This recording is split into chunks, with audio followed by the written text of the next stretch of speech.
If I was Saddam Hussein, I'd be getting real worried. Why, Pop? Well, Clinton's approval rating's slipping again.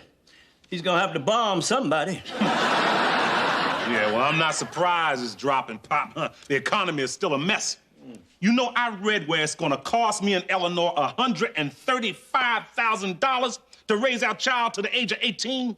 $135,000? It didn't cost me half that much to raise you. Well, I guess you get what you pay for. Hey, baby! Oh, hey, how you doing, sweetie pie? Hey, little baby in there. Want to feel the baby kick? Yeah. Got you. Oh, you just tired, sweetheart. That's all. Oh, of course she's tired. She's pregnant and she's been standing on her feet all day. Eleanor, when are you gonna stop working? Well, I was thinking about cutting back to part-time next week.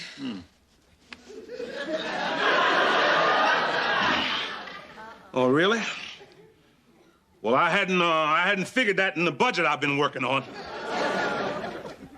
What did you think, ROC, that I was gonna work right up until my water broke, then stroll on down to the delivery room and say, well, y'all grab them quick, 'cause I gotta finish my shift.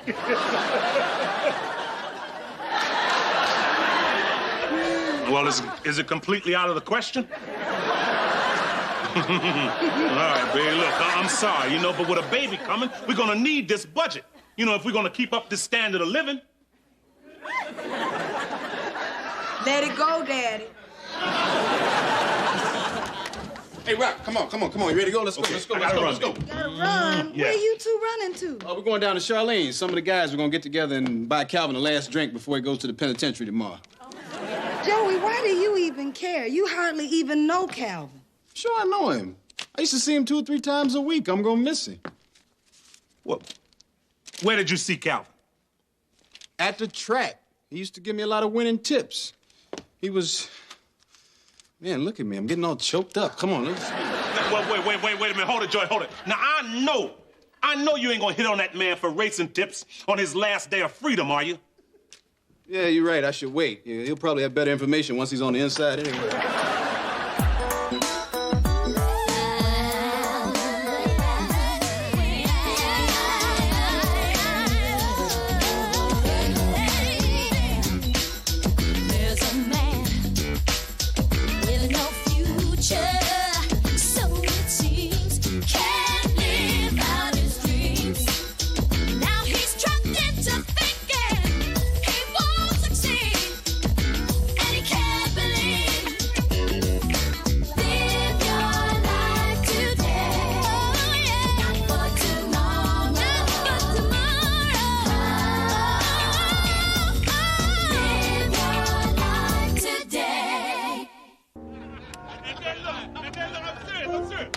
And then Calvin said, don't you see, lady?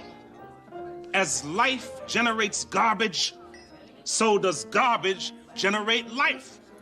And then the woman said, mister, you full of life.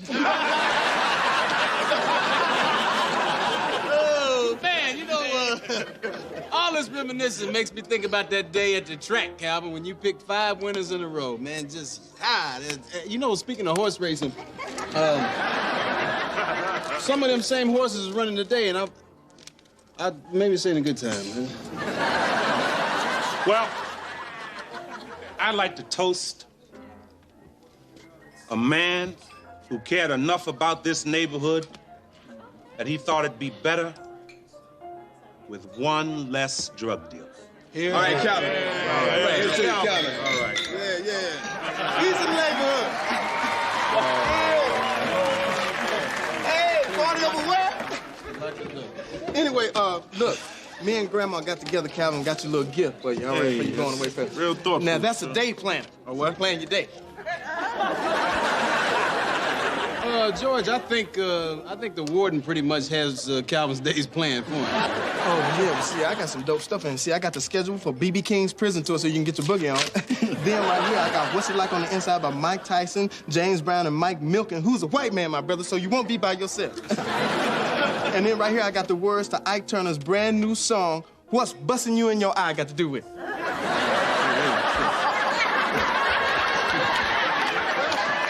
Thanks, man. Hey, Joey, Rock, talk to you a little bit? Yeah, sure. Yeah, sure. George, don't get no trouble. Yeah, no alcohol for George. He's already high on life. So, what's on your mind, Calvin? Well, since I'm gonna be doing a little time, you know, there's a few responsibilities that I can't take care of. Hey, well then, you just name it, man, and we'll do it, okay? I mean, you've always worked hard for this community. Whatever it is, Calvin, you name it, you got it. I want my 11-year-old daughter to move in with you. No, really, Calvin, what? Nah, that's what I want, really.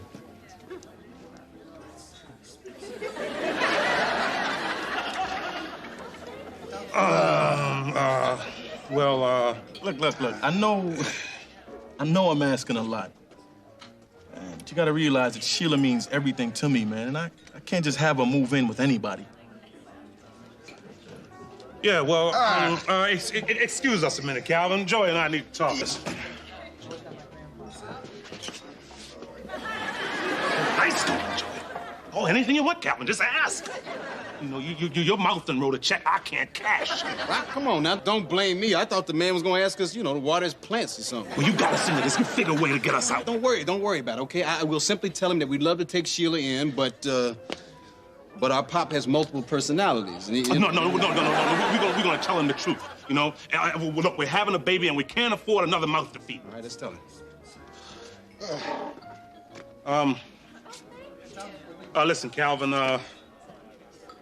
Joey and I have, we've talked this over, and Eleanor's about to have a baby, and we really can't afford it. I mean, that's cool, Rock. I got savings, and it should be enough to cover all of Sheila's needs. Calvin, our pop has a multiple. Shut up, Joey. Hey, Rock, listen, man.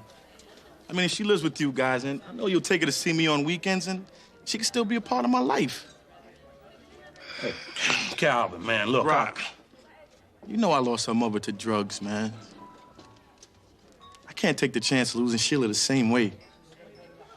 If she lives with you guys, I mean, I know she'll be okay. Hey, look, Calvin, man, look, I'm not the only one living in that house. What do you think, Joey? Calvin, look, man, I feel for you, man, but this is a big responsibility. Joey. And Joey, I need you, man. I mean, you could really teach Sheila how to enjoy life. And Seabreeze is your pony in the fourth.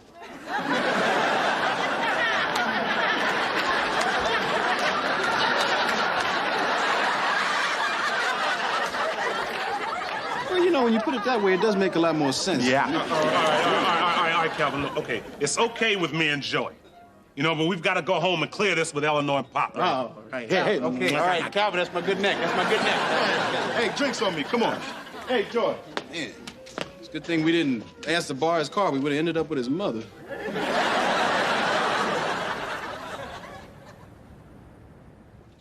Eleanor, I've just been going over Rock's budget. I'm worried about some of the things he wants to cut. Look at what he calls luxuries. Telephone. Hot water? No, I ain't going out like that now. Just shut up.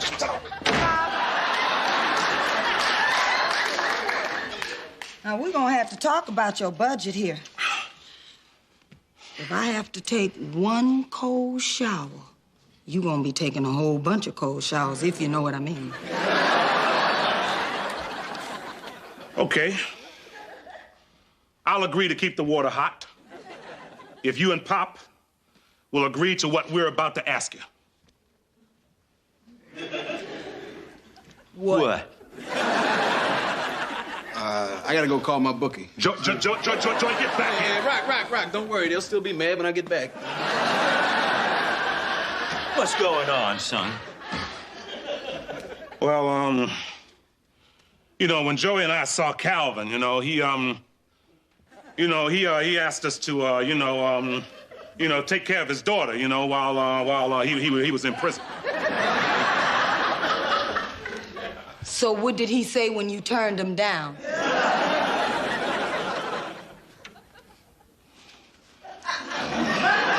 I didn't turn him down, I told him it was okay with me and Joey, but I had to talk to you first. You what?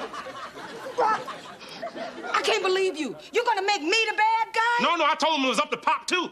Oh, this is beautiful. My own son's gonna make me say no to a man who shot a drug dealer. Joey? Ah! Get in here. Yeah, look, $50 on Seabreeze in the 4th. Yeah, I'm good for it. Rock gets paid Friday. Now, will you two please explain to me how you figure this family has the means to take in yet another person under this roof? Oh, well, you see, Calvin is going to give us some money to pay for the extra expenses. Right. And so where is she supposed to sleep? Well, I've been thinking about that, and she can sleep in Joey's room. Yeah, she can sleep in my room. And where Joey gonna sleep? Joey can sleep in Pop's room. Yeah, I can wait. Wait a minute. No, you're making a mistake now. Okay, it's my turn. Now, if you think I lived through the Great Depression, 4 wars, 12 presidents, and enough civil rights marches to walk to Africa and back just to have my grown son move his twin bed into my room all because of some little girl, then it's no wonder some animals eat their young.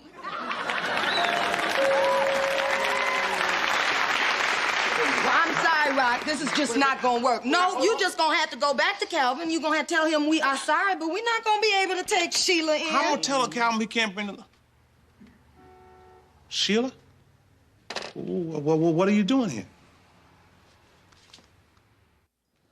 Well, come on in, Sheila. My dad told me what you all had planned for me, so I just came by to say no way. I'm outie. Later. Peace. Wait a minute. Rock, let the sweet little girl do what she wants. Peace. Look, no. Why don't you come in here so we can discuss this for a minute, okay? Mr. Emerson, I'm going to live with my aunt in Los Angeles, even though I would love living here, surrounded by all these beautiful antiques. I tell you, these young people today know what they want and they're not afraid to say it. I'll get the door for you, honey. Daddy! Now, Sheila, look, this is a very, very big decision. I mean, have you given this enough thought? Sure. I can't make you spend your money on me. Do you know what it costs to raise a kid today? $135,000. Only $135,000? That will take care of my clothes, but I still gotta eat. Sheila, honey, what about you? Do you really want to move to L.A.? Sure. Baltimore is over. I've seen the aquarium. I've eaten a crab cake. What's left? Aren't all your friends here in Baltimore? I can make new friends. If you look at all my report cards, they say, plays well with others. Sheila, now you realize, honey, if you move to L.A., you won't ever be able to see your daddy. But I can't worry about that. The way I look at it, he's in there and I'm out here, alone. But I've got to start doing for myself, and I'm gonna start in Los Angeles. Sheila, would you excuse us just for a minute? Rock, Daddy, Joey, can I see y'all in the kitchen for a minute? Yeah, sure.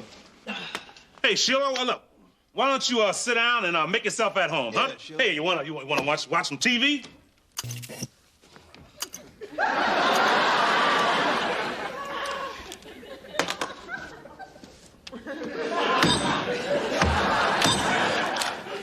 I don't see anything. Just think of it as a big radio.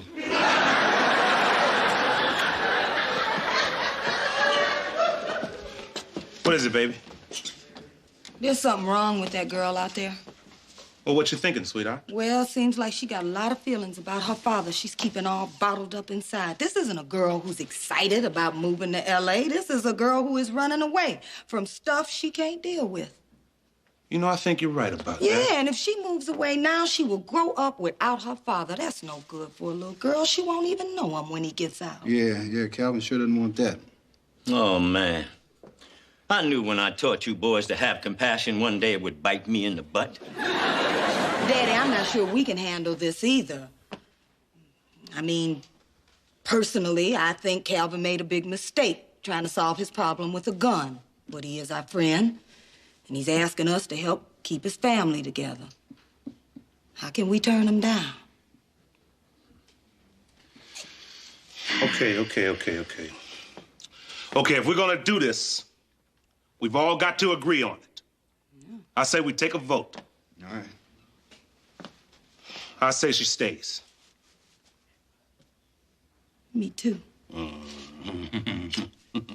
Pop, you still snore? Yep, louder than ever. Damn. Either she goes or I go.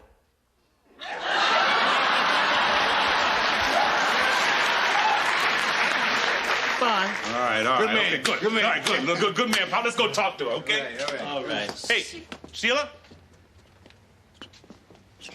Sheila? Woo. Dive, baby. Torpedoes away, baby. I've been hit. Going without me. Woo! I got it. Blew him away. Woo! I got scared. I'm good at this. George, are you ready to put a quarter in now? Oh, good. George, come here. Great. George, come on. Hey, thanks for calling us, man. You did good, George. You did good.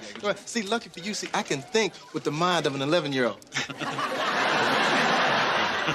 Yeah, well, hey, you got skills. Yeah. See, cause like one time, like my dog ran away, right? And I put my mind in his mind, right? And like we was going down the street, right? And the next thing you know, a car hit the dog, a bark! And see, we was going... George, let us take it from here, okay? All right. I'll be over here in the prune juice. Okay, George. Okay, George.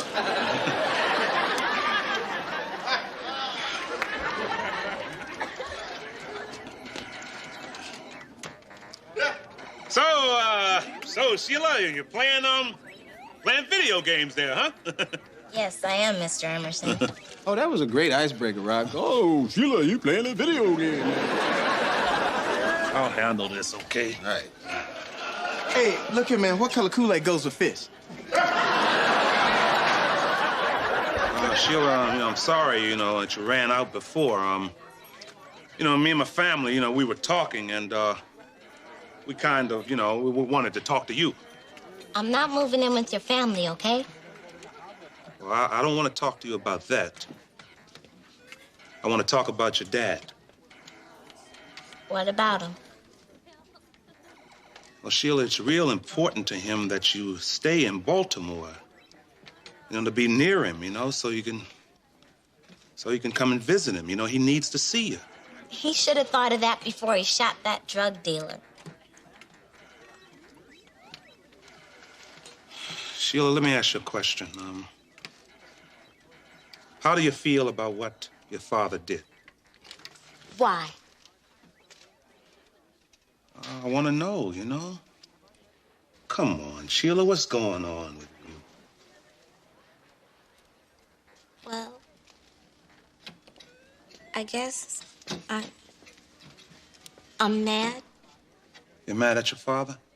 Yeah. Sheila, do you know why your father did what he did? He said it was because he wanted to keep all the kids in the neighborhood off of drugs. And I guess he had his reasons. But he shouldn't be caring about all those other kids. He should care about me. Now I'm out here all alone. Why didn't he think of that? Hey, wait a minute now.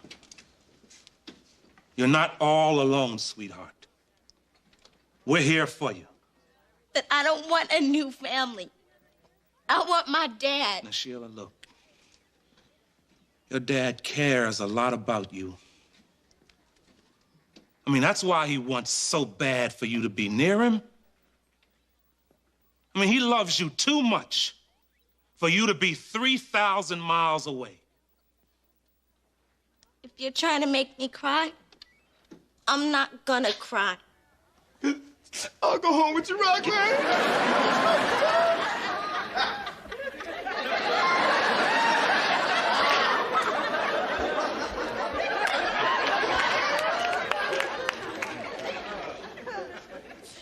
You don't have to treat me like I'm a little kid. I'm more grown up than you think. I can take care of myself. I know you can. But this just isn't about you. You gotta think about your dad. He's gonna need all the help he can get to make it through the next few years. And he's going to need your help more than anybody's.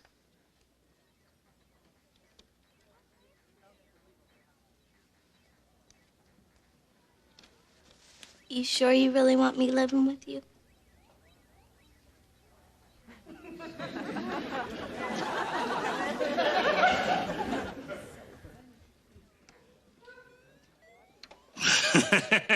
Of course I do. No doubt about it, sure.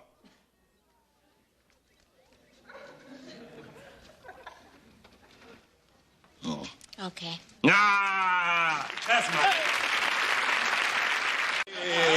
Hey, look at this. Look at this. Look at this. Hey, this must be my lucky day, huh? I got a great kid moving into the house with me, and the tip from your father paid off. My horse won. I just called my bookie. Have a cigar. Rock, have a cigar. Joey, when my dad gives you tips on the horses and you win, does he ever ask for anything in return? No, he's not that kind of man. Well, that's the difference between him and me. Where's my cut? Don't hold your breath, kid. That's right, you'll pass out. Listen. I'll tell you what I will do for you, though, okay? I'll buy you dinner, my treat. What do you want? If it's pizza, you got a deal. Pizza? I love pizza. Let's have pizza. Come on, Well, Rock, no, let's have I'm pizza. sorry. The pizza will have to wait until tomorrow. Eleanor has a home-cooked meal waiting for us, and we don't waste food in my house. So come on, let's go. My dad told me he wasn't much fun. Yeah, my dad told me the same thing.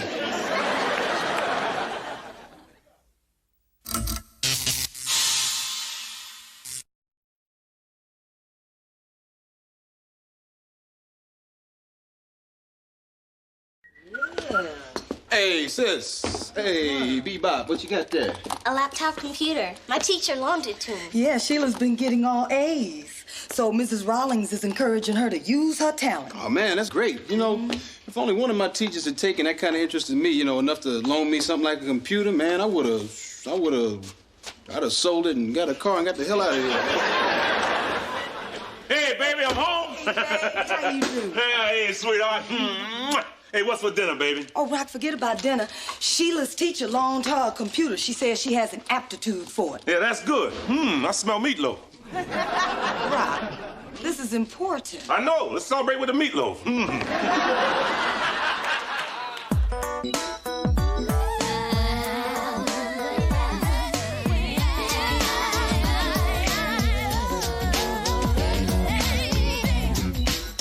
There's a man with no future, so it seems, can't live out his dreams. Now he's trapped into thinking he won't succeed, and he can't believe. Live your life today, oh yeah, not for tomorrow, not for tomorrow. Live your life today.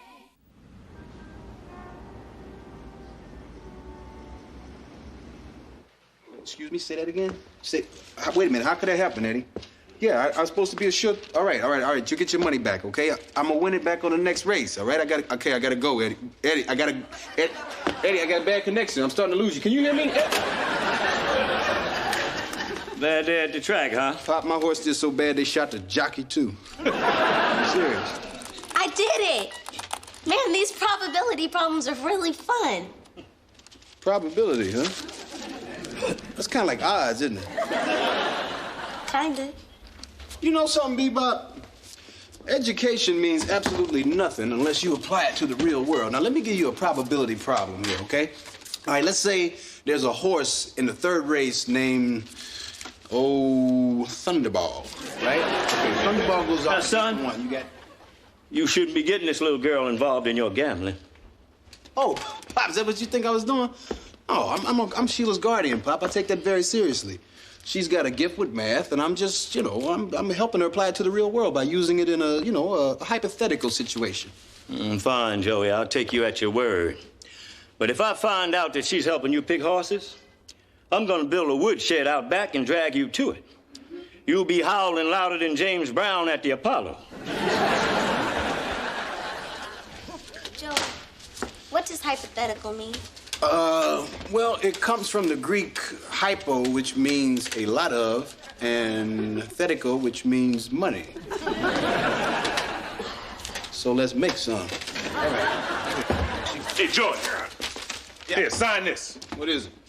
Remember I told you there was some openings at the sanitation department? This is a job application. Oh, thank you, Rock. Where'd I put my lighter? Hey, Joy, let me put this in terms that you'll understand. See, a job is like a horse that always pays off. I mean, you go to the window every Friday and collect your winnings. It's called a paycheck. I mean, think of it as, like off-track working. Rock, if I'm gonna take a 9-to-5 job, I think I want something a little more stimulating than trash collecting. Something like, ditch digging. Yeah, well, wait a minute, no. Let me tell you, hold on. I ain't finished talking to you yet. Wait a minute, see, now, being a garbage man requires, responsibility, intelligence, and judgment.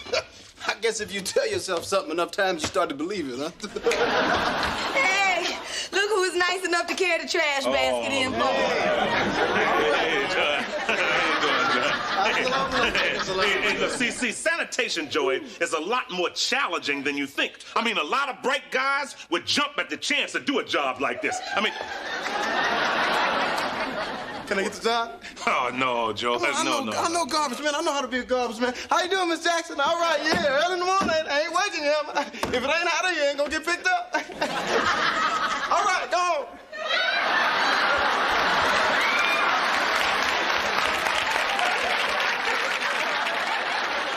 Just think, Rock, all that talent right there under your nose. Rock, come on, I really need a job, because, Grandma's disability just got cut off, and the savings is real low, so we really need a job, really need a job. All right.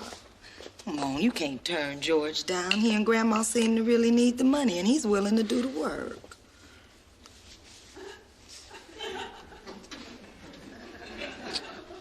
I knew one day I'd have to blow my brains out. Oh, thank you, Rock, baby. Now, where's that job application? It's in the living room. Okay, come on, George. I'm gonna help you fill it out. Hey, I hope my salary history doesn't scare him away. Yeah, well, what's so funny?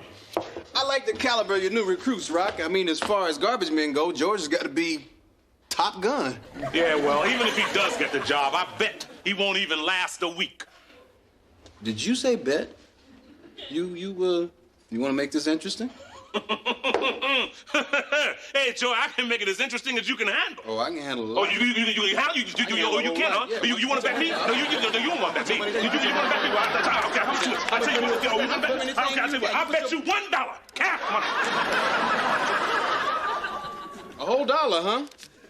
All right, but if you win this, it's going to put you in a higher tax bracket. You ain't going to get no money off of me. I'll tell you what, yeah, but no, you won't pay me.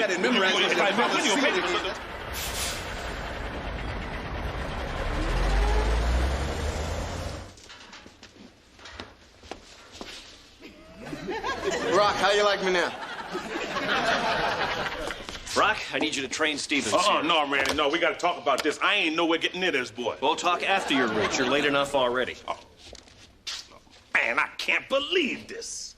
Rock, you know what I wanted to ask you, can I drive the truck? No, you cannot, George. My truck is a 1983 Mack chassis with a Leach cab over. It's the Rolls Royce of garbage truck, so while you're in there, don't touch anything. You got it?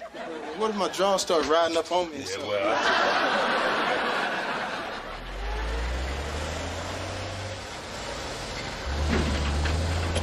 Yeah, this is the bomb right here. You got a radio and a mic.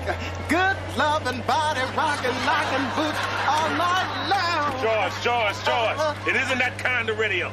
Oh, all right. You know, before I left, I was wanting to know if you had checked the oil in the engine because the training class always says that the crew chief should check the oil in the engine. Yeah, I checked it. So? It's fine. Okay, it was fine. Okay, so what about the water and the pressure gauges and also the chassis and as a matter of fact, the axle because the distribution... George, let me tell you something from my training class. Shut up. Okay, well, I got that where in my training class, you changed that from shut up to shut up stupid. Shut up, George. George, I said shut up. Shut up, George. It says right here that you can't take any discarded items home for your personal use. It's against the rules. George, that is one of those rules you're supposed to break. I mean, like cutting the tag off the mattress. Oh, you do that? Well, I'm calling the cops. Do the cops know? Hey, I'm glad I caught you two.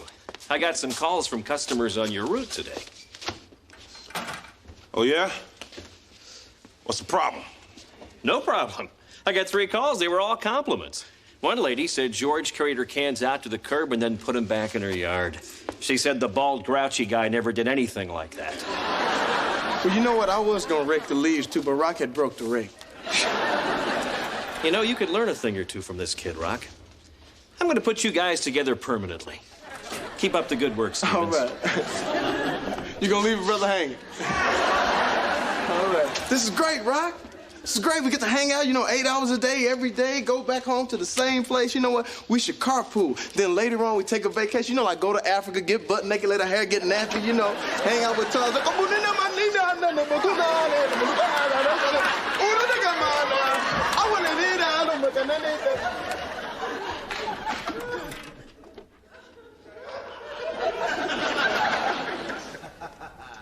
If I was to drop dead right now, I'd be the happiest man alive.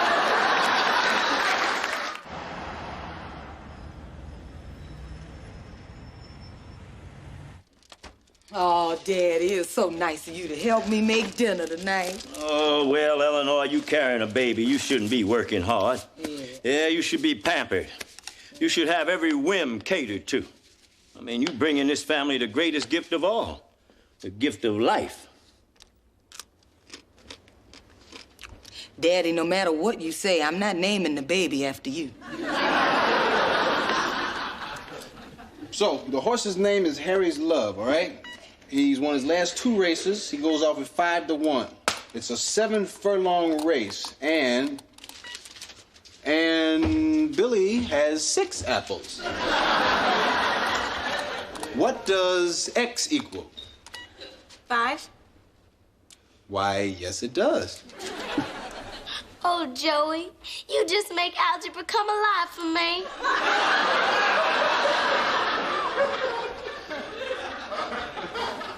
Okay, just take it down a notch.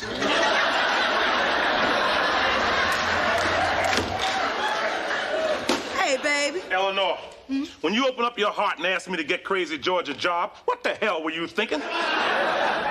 Why, isn't he working out? He's managed to delude everybody, from my knucklehead supervisor down to the knuckleheads on my route, that he's a great garbage man. Well, I guess it's true what they say, cream rises to the top. Yeah, okay, George, you grinning now, but you haven't won that $1 yet. The bet is George wouldn't last a week, and the week's not over. Okay, Rock, we'll see. Now, when I go on my spending spree with my whole $1, whatever shall I buy? Let's see, I could get a large Slurpee, or I could get half a haircut at the barber college. Oh, Rod, it's only $1. We both working. We'll bounce back. That's not what's bugging me. I take pride in being a garbage man. I mean, if a guy like Crazy George can do my job, what does that say about me? A whole lot of things I've been nice enough to keep to myself all these years. That's what I'm talking about. See, I see now you want to bunk down the bus station, don't you? Come here, let me tell you something now. Station 51, station 51. So when you gonna let me drive, right? Oh, when we get back to the garage and I turn the engine off. Oh, come on, Rock. You could at least, like, let me honk the horn or something. You know, my Uncle Roscoe used to let me honk the horn. I just used to, you know, just honk. Hey, come on.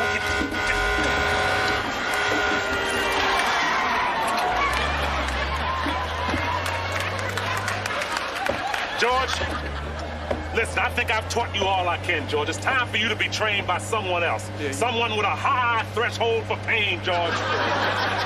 But you know, Rock, I've been meaning to ask you, what does this switch do? Because usually I just use the black switch. I was wondering what... What I do? What I do? You just dumped 19 tons of trash on the street. Well, if you had let me drive, none of this stuff wouldn't have been happening.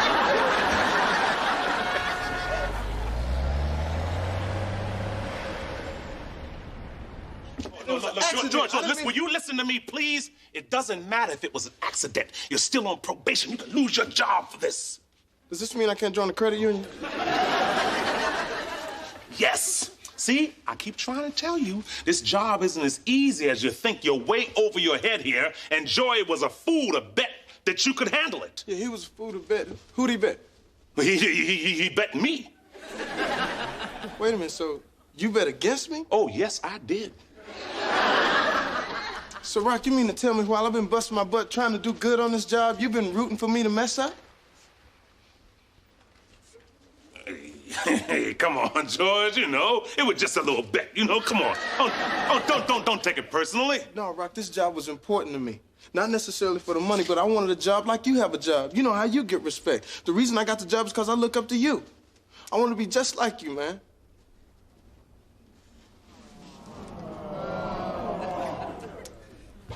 I mean, it was so bad, man. I even wanted to shave my head bald, man, to gain some weight, man.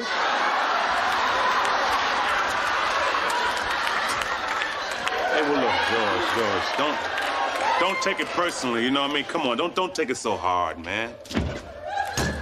What the hell happened with you two It was out my there? fault, man, my fault. I don't want to hear any excuses. This was a major screw-up, and you're out of here. Wait a minute, Randy, listen. I've got to take responsibility for this. See, I didn't train the kid right, and he wasn't getting the kind of help, you know, he needed from Well, me. he should have. You guys don't know what kind of heat I've been taking upstairs. I mean, traffic backed up for miles, phone calls, people coming out of the woodwork. Rock, you've been here for 8 years. I want a full report on my desk before you go home tonight, or else. And Stevens, one more time, and you're done. Thanks for taking the heat for me, Rock, man. I love you, man. Don't touch me, George.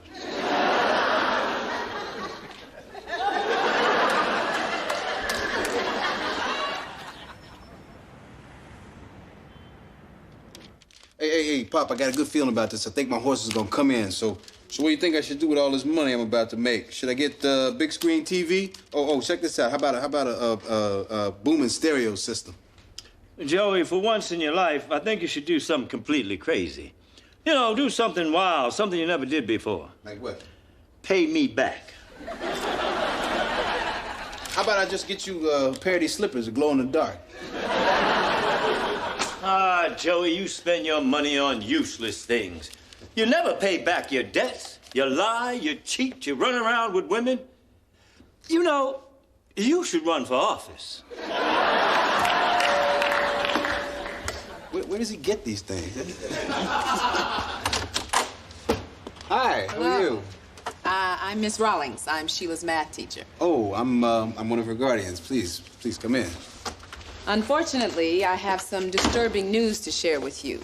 When Sheila returned the computer I loaned her, I found things like names of horses and weights of jockeys. I think Sheila used my computer for gambling. Our Sheila? I am shocked. I'm shocked and I am furious. See,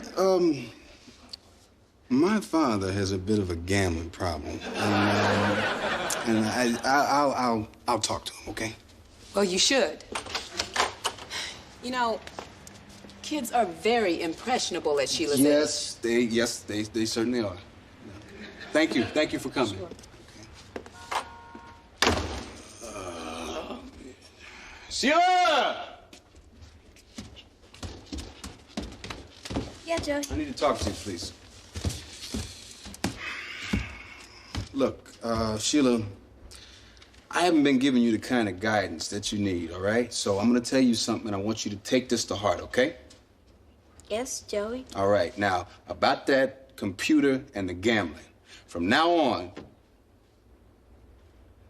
erase the names of the horses and all that stuff before you give it back, all right? All right, give me some.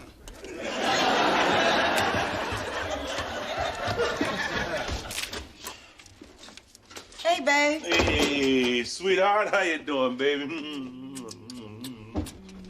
Oh, hey, baby. How you doing, baby? Hey, Joy, you're here. Good. Well, George made it through the week. You won the bet. I knew it. What'd I say? I told you, any ham bone off the street could be a garbage man. Yeah, I guess you were right about that, George. Hey, Rock. I got another dollar says he makes supervisor. What do you say? You feeling lucky? Oh, well, look, Joy, you won the bet, all right? So let's just forget about it. No, wait, hold it, Rock. I beat you, but you don't act like you got beat. Come on, Rock. Your dollar. Dollar used to be yours. You should be smacking your head and doing your little angry dance right now. Something else is going on. You're not telling us about it. Well, if you really want to know, today, George dumped our whole load on the street.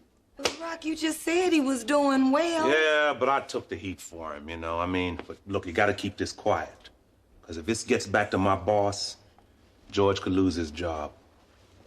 Oh, Rock. Baby, all the years I've been married to you, you know you still managed to surprise me. Well, That was a real wonderful, sweet thing you did for George.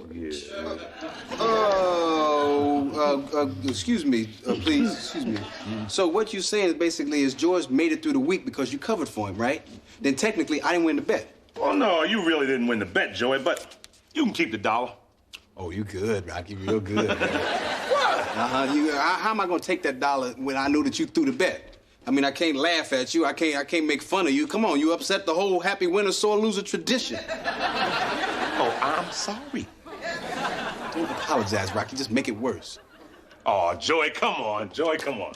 Take the dollar. Oh, you would just love that, wouldn't you? No, you keep your damn dollar. I don't want no part of it. On the other hand, I could use it to get a lottery ticket.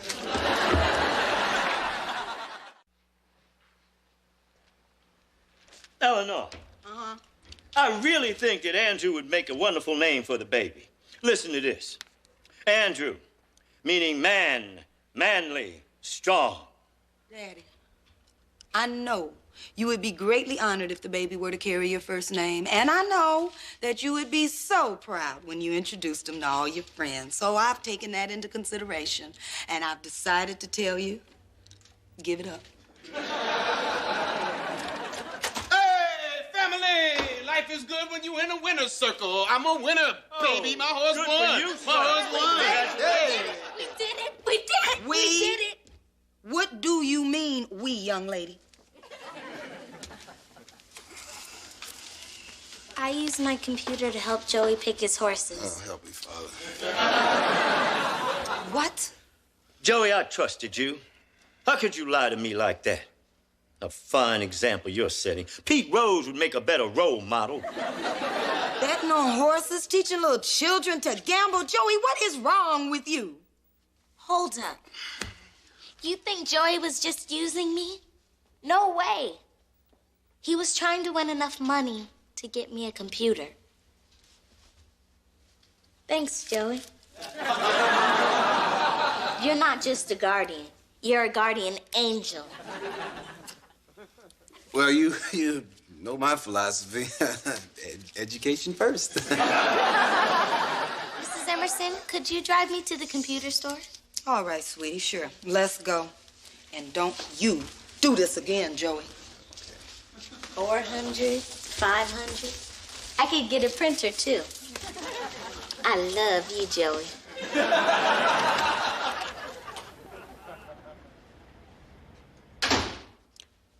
She took you, didn't she? I do not believe that girl is just 11.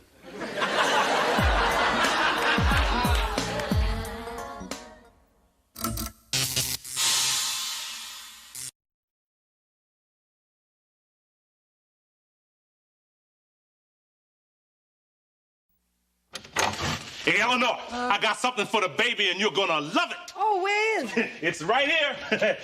It's a crib.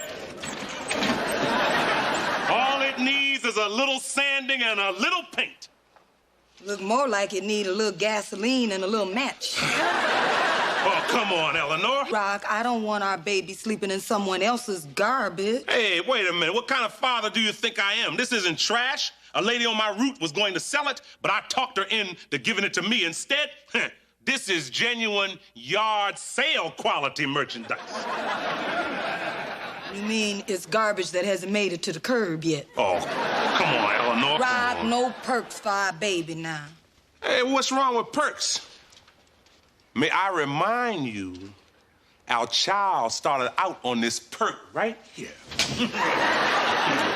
Ooh. You like that, huh? Ooh. Nah, the baby kicking. Ooh. You know, sweetheart, it's gonna be kind of strange, you know, with a kid in the room when, you know, we want to be, you know, romantic. Don't worry about it, Rock. As tired as I'll be after this bowling ball rolls out of me, we'll have to put romance on hold for a while. Whoa. What do you mean a while? I mean, you mean a while on a watch or a while on a calendar? Let's put it this way. When the time comes, you gonna be good and ready.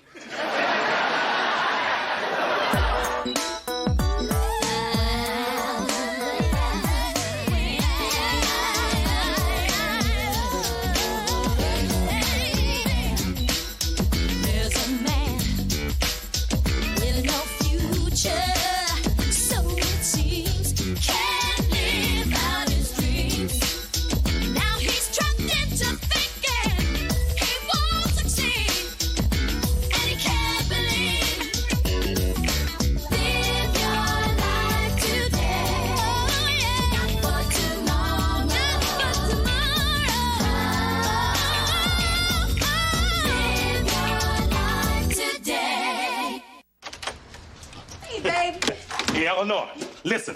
I've got the perfect night planned. We'll go to that seafood place. If we hurry, we can catch the free fried clams. Then a movie at the 99-cent cinema. A whole night of fun. I won't even have to break a five. I don't know, Rock. I'm so tired these days, honey. Let's just stay home. That way you don't even have to break a one. Okay, baby. Maybe you're too tired, you know, to have a whole night out, but we can still go to the movies, right? Oh, no movies, Rock. I'm so big, it's just not fun. Last time when I went to go get some popcorn, that little boy pointed at me and shouted, "Free Willy."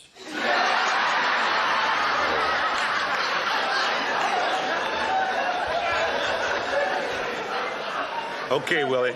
Okay, honey. Look, no problem, baby. I'll get some takeout and we'll rent a video. You know, I feel like watching something with a lot of action, like Die Hard 2 or Aliens 3. Well, I don't know, Rock. I want to see this video that I got. It shows a woman actually going through the experience of giving birth.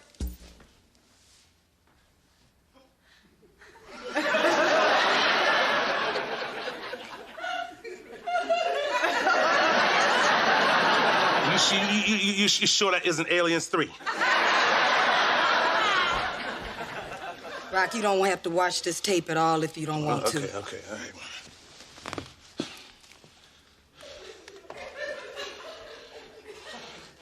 chickens have the right idea, you know? They just lay eggs. Hey, Pop, hey there. What you guys doing? We're making my special cornbread. It's for the surprise baby shower Eleanor's friends are giving her. Now, the most important ingredient is a big spoonful of pure, mouth-watering fat. Oh, yeah. Pure, mouth-watering, artery-clogging, heart-stopping, 911 calling fat. I'll have you know my great-aunt ate like this every day, and she lived to be 82. Well, did you ever stop to think that maybe if she'd eaten less fat, she might have lived to be 100? I doubt it. She got hit by a bus crossing the street to get some bacon. Hey, Sheila, would you mind if I talk to Pop privately for a minute, please? Sure. And you know what else would go well with your cornbread, Mr. Emerson? What? A nice, healthy pack of cigarettes. You... What's on your mind, son? Hey, Pop, something's bothering me, you know, but I can't talk about it with Eleanor because it'll upset her. Well, what is it? Oh, it's about the baby. Now, look, don't get me wrong, Pop. You know, I really want to be a father, you know, but now that the baby's almost here, you know, I mean, you know, Pop, I don't like what I'm feeling. Well, what's the matter, son? Well, I mean, you know, the baby isn't even born yet, you know, and already it's changing things. Like tonight, I wanted to go out with Eleanor, you know, and have a good time, but she couldn't. You know, and it'll probably get worse, you know, once the baby comes. You know, I guess I'm just afraid, you know, this kid is gonna change my life a lot more than I thought. Well, I understand where you're coming from. Having kids is both a blessing and a curse. When you and Joey were little, oh, there was fighting and screaming and toys everywhere. Yeah, your mother and I never got a moment's peace. Hey, Pop, if I didn't know better, I think you stayed working on the railroad all that time just to get away from us. No. There was a neighbor who was bothering me, too. Oh, come on, Pop. I know, son. I'm just playing with you. You and Joey were a joy. Well, at least that's what your mother said in her letters. Hey, come on, Pop. Will you be serious now? And I really need you to tell me, you know, how things are going to be for me, you know, after this baby comes. You really want to know? Yeah. Son, let me explain to you how life works. You meet a girl, you fall in love, and you get married. Then the babies start coming. She's busy taking care of them, and you working your tail off supporting them. Meanwhile, you're getting older. You're slower. You're shorter, and you always want a sweater.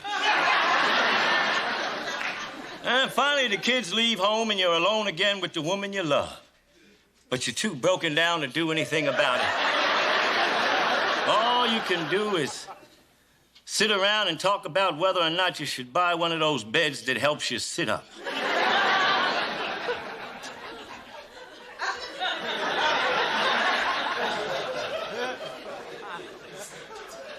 That's it?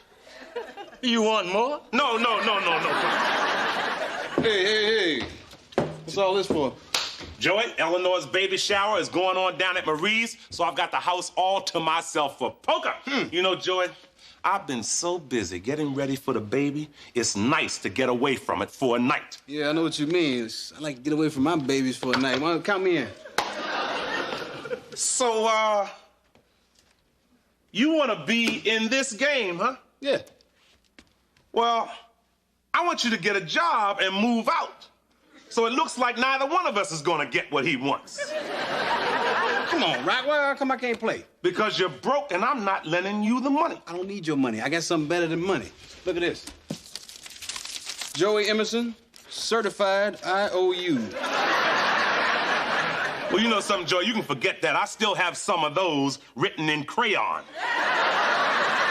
Now, if you want to play with us, you're going to need real money. Rock, real money comes from the government, which has a debt of $4 trillion. Now, these IOUs come from me, who owes you what, like $200, right? You'll get your money faster from me than the Japanese will get theirs from Washington. So you picked up a newspaper. You're still not playing. Come on, man, see you ain't right. House Hey, how you doing? All right, let's get started. Hey, come on. Look, why don't you guys just pull out all your money right now and give it to me, and save yourselves the pain of losing it bit by bit. Right. Tonight your lucky streak comes to an end. Oh, yeah, I heard that. Come on over here. Let's separate the men from the boys. He's playing? What? No. Hey, no, wait, hold on.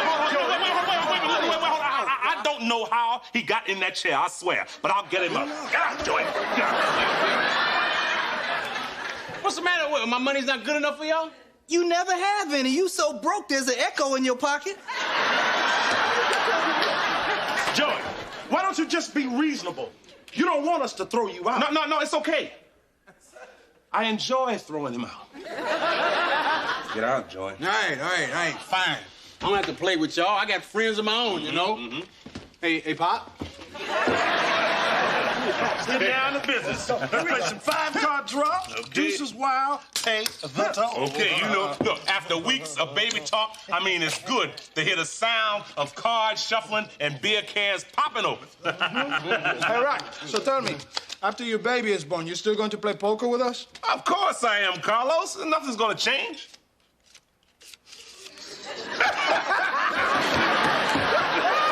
Isn't that what the Indians said around 1492? Hey, wait, now, you guys can't tell me I'm never gonna have time to myself now. Oh, come on, Carlos. You've got 4 kids. You're here playing poker. Hey, Rock, it's not that easy, bro. You know that every time I come home late from playing poker with you guys, I gotta come up with a story about where I was? Which reminds me, I need one for tonight. Why don't you just tell you had to work late? Sly, I teach the 1st grade. At that level, there aren't a lot of night classes.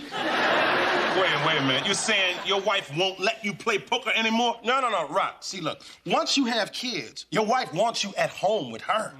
I'm talking about changing diapers, washing bottles, getting up in the middle of the night, you know, sharing in the joys of parenthood. I know what y'all are doing, see?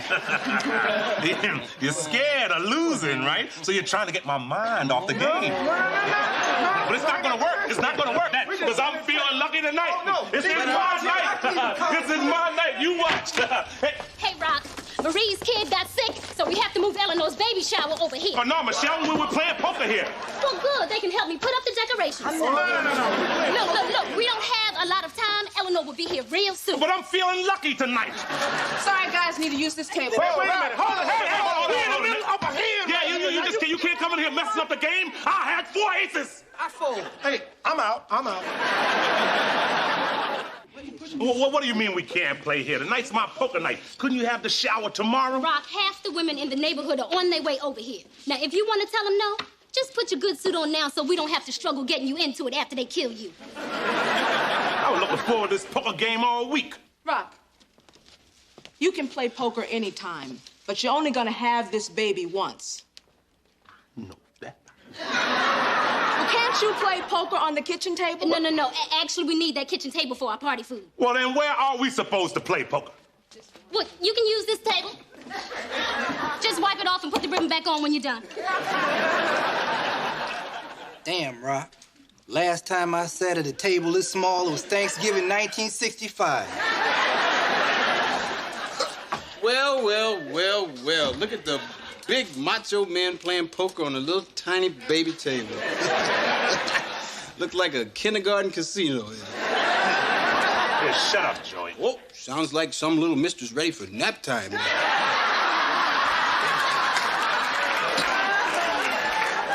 Yeah, I thought you were gone. Well, I was, but I heard about the shower messing up your poker game, and I thought to myself, man, that's terrible, man. Rock's game is messed up. He's in a nasty mood, and I'm not there to see it. Yeah, well, now that you've seen it, why don't you get out? You know, Rock, maybe you wouldn't be so grumpy if you could stretch your legs out a little bit.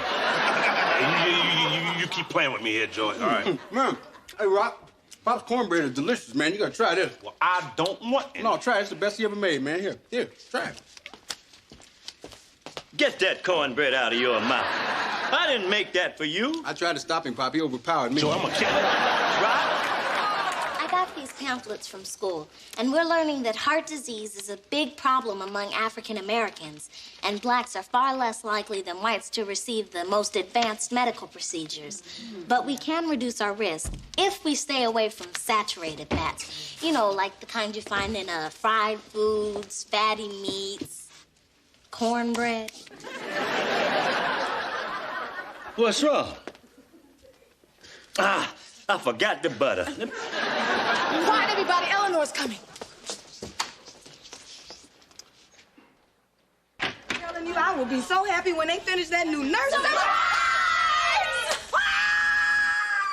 Either somebody just got hit by a bus or my wife is home. I am sitting at a kid's table listening to people screaming, not making much money. This is just like teaching. Baby, they threw me a shower. Yeah, I heard. Oh, honey, your poker game is tonight. I'm sorry. Oh, sweetheart, don't worry about that. I can play poker anytime, but we're only gonna have this baby once. That's good, Rock. I hardly saw Eleanor's lips move. Come on in here, Eleanor. We got food and presents waiting for you. Oh, you all were so sweet to throw me this party. Almost makes being 30 pounds overweight worthwhile. All right, Ernie, let's go. Last hands to you. Now, how many you want? Give me 2. What?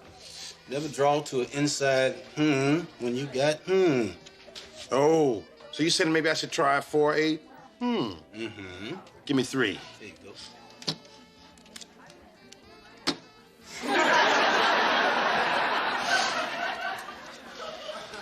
Well, you could always bluff. Joey, get the out my face. Baby, you gotta come see this one present I got. It's really for the both of us. Okay, I'll be right back. I'll take your seat. No, you won't. See, Rock? Jackie King gave us a daddy papoose. That's nice. Well, yeah, now, Rock, we can take the baby with us everywhere we go together. Everywhere we go together, huh? Well, that's great, Eleanor. Thanks, Jackie. You know, if I'd carried baby Rock around in one of those things, I'd have broken my back. Well, Eleanor, I'm gonna get back to my game. Oh, okay, baby. Okay. So, what was the big surprise you had to see? Jackie King gave us a papoose. Jackie King. Wait a minute, you mean she's so fine she makes you jump off the bus, run back a block, catch your breath, and go, hey, Jackie King? All I know, there's a woman here named Jackie King. I wished I'd have brought my cologne. What am I worried about? I'm me. Yeah, that's what I'm counting on. Don't ever change. Well, I guess trying to play poker on a little table was a bad idea anyway, huh? Rock, I guess there's nothing else to do but join the party. Yep. Well, at least they got food in there. You coming, Rock? Yeah. I'll be in a minute.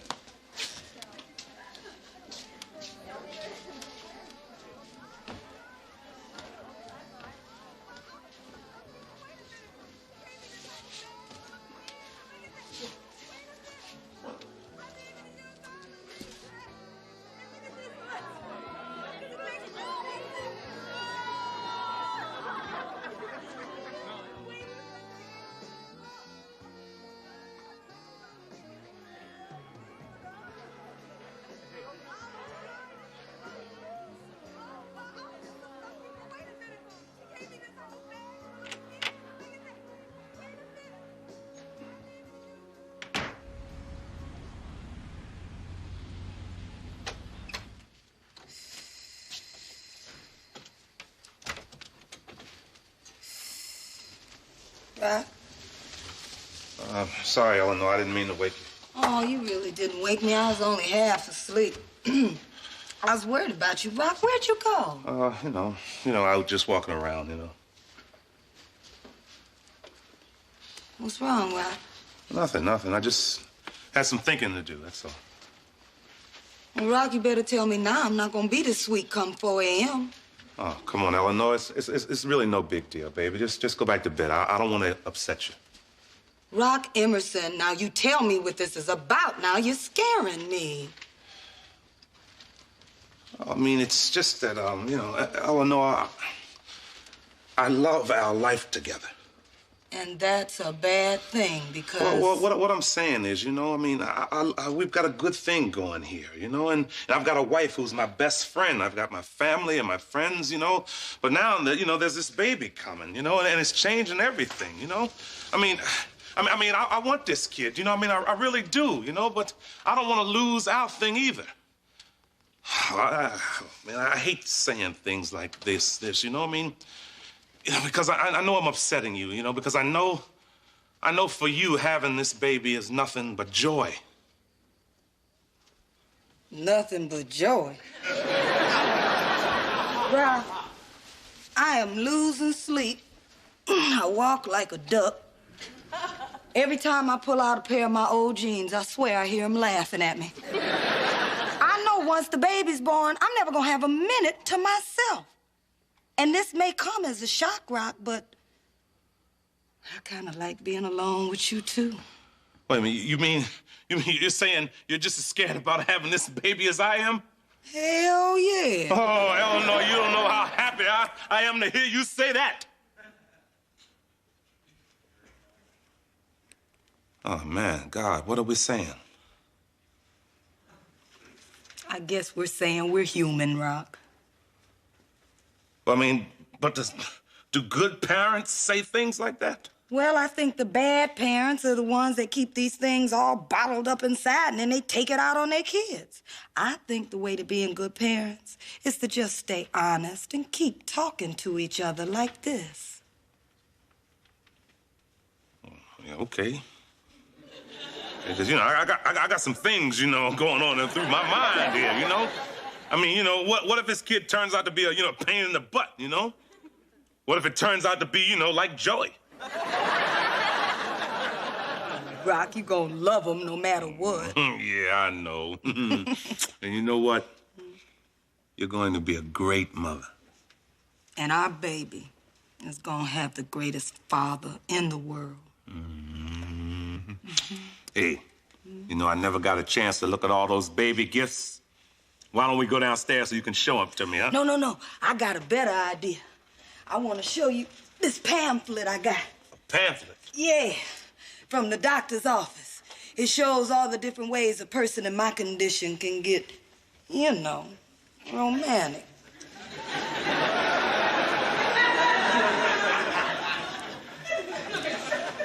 Well, you know me, baby. I like to figure things out for myself. Huh? Now, this is how poker's supposed to be played. Plenty of elbow room. Yeah, and not a woman in sight. I know what you mean, but one good thing came out of that baby shower. I got a chance to meet Jackie King. I think we might get a little something going. Yeah, you might be right, Sly. You're all she talked about over breakfast this morning. Watch it, Joey. You know you're lucky we let you back in the game. I must be lucky because I'm about to take everything you got except the lint out of your pockets. 2 kings and their lovely wives. Now, if you excuse... What? Wait a minute. Rock, I want that money fair and square. What are you doing? No, you want these fair and square.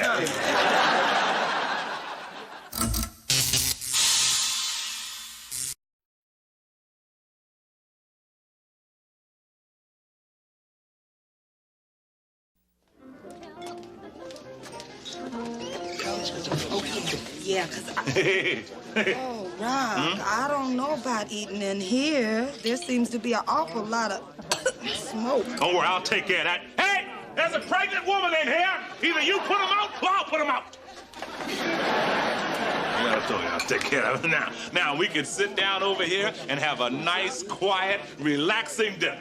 Thank you. Hey, Charlene, bring Eleanor some cottage cheese and bring me anything you got fried. And don't bother serving it to us. When it's ready, I'll go in the kitchen and I'll get it myself. Rock, you know, one of these days, sooner or later, you're gonna have to leave her a tip. Well, baby, I'll be glad to leave a tip, but apparently my nickel's no good here. Hey. Joey, you don't look so good. What's wrong? I had a bad week. I blew 2 auditions and I had to give up the gig I had for Friday night. The club went country. Them Confederate flags make me nervous. Oh,